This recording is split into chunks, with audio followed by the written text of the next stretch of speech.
देखिए जी, मुलाकात मेरी हुई थी। तकरीबन जो वन ऑन वन मुलाकात थी वो तकरीबन 20 से 25 मिनट जारी रही।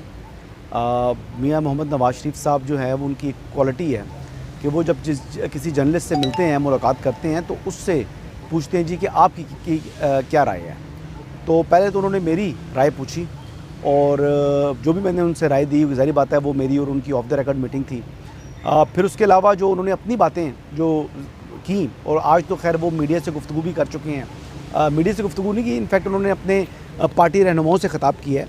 तो उसमें अपनी जो इंटरनल पार्टी मीटिंग्स में इजलास किया है, इजलास से ख़िताब किया है, तो वो तो अभी पब्लिक हो चुकी है। तो पब्लिक डोमेन में जो उनकी बातें की हैं वो मैं रिपीट कर देता हूँ।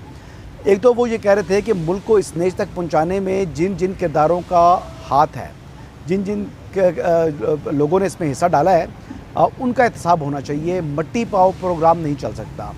उन्होंने बड़े वाज़ेह और दो टोक अल्फाज में पनामा जजेस का नाम लिया और उन्होंने इसके साथ साथ जो दो साबिक जनरल्स हैं, एक फुल जनरल यानी साबिक army chief general Qamar Javed Bajwa और दूसरे लेफ्टिनेंट जनरल जो फैज़ हमीद थे, उनका उन्होंने इजहार किया। और उन्होंने कहा कि जो पनामा जजेस ने फ़ैसला दिया है वो उनकी अपनी ख्वाहिश भी होगी, लेकिन इन लोगों की पीछे से जो है उनको आशीर्वाद हासिल थी।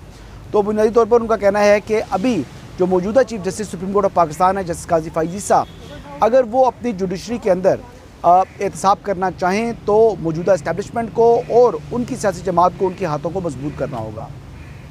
इसके साथ साथ उन्होंने ये भी कहा कि उन्होंने कहा देखें कि पाकिस्तान के क्या हालात हो चुके हैं। पाकिस्तान जो उनसे जब उनकी हुकूमत ख़त्म हुई तो पाकिस्तान दुनिया की 24वीं बड़ी मईशत थी और आज पाकिस्तान का जो नंबर है वो 47th पहुँच चुका है। तो वो कह रहे हैं कि पाकिस्तान के जो लोग हैं उनको जो महंगाई का सामना है, इस सामने के ऊपर महंगाई की चक्की में जिन लोगों को जो पिसवा रहे हैं, वो किरदार जिन्होंने इसमें हिस्सा डाला है उनका एहतसाब होगा। उनके एहतसाब किए बगैर मुल्क जो है वो ट्रैक पर नहीं आ सकता। उनका साथ ये भी मज़ीद कहना था कि इस वक्त वो पाकिस्तान जाने के लिए तैयार हैं। उन्होंने डेट अनाउंस कर दी है और उसी डेट के ऊपर वो इंशाल्लाह पाकिस्तान आएंगे।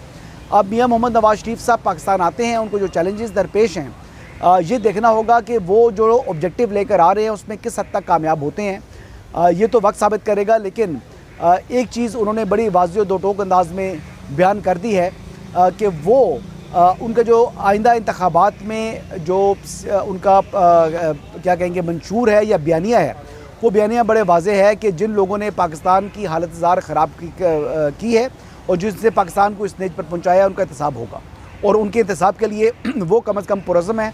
अब देखते हैं कि वो किस हद तक कामयाब होते हैं या नहीं होते, ये तो वक्त साबित करेगा।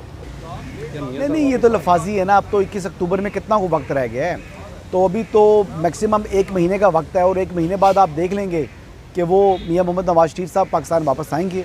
उनकी वापसी के हवाले से मुझे कोई शुबा या कोई शक नहीं है, क्योंकि जो मेरी उनसे मुलाकात हुई थी वो नैब तरामीम के ख़िलाफ़ सुप्रीम कोर्ट के फ़ैसले के बाद हुई थी, जब वो नैब की अमेंडमेंट्स को स्ट्राइक डाउन कर चुकी थी सुप्रीम कोर्ट। उसके बावजूद उन्होंने कहा कि वो पाकिस्तान आने को तैयार हैं।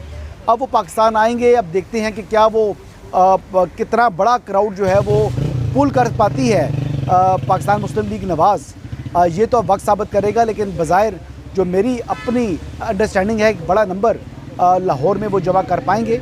लाहौर वैसे भी मुस्लिम लीग नून का बेस कैंप है, जो कि पहले जो ज़मीनी इंतखाबात में पंजाब में जो ज़मीनी इंतखाबात हुए थे उसमें ख़ासा डैमेज हुआ था, लेकिन फिर भी 19-20 से उनकी नशिस्तें हारे थे। तो अब देखते हैं कि कितना बड़ा क्राउड पुल करते हैं साबिक़ वज़ीर-ए-आज़म नवाज़ शरीफ और कितना फाल बनाते हैं अपनी जमात को।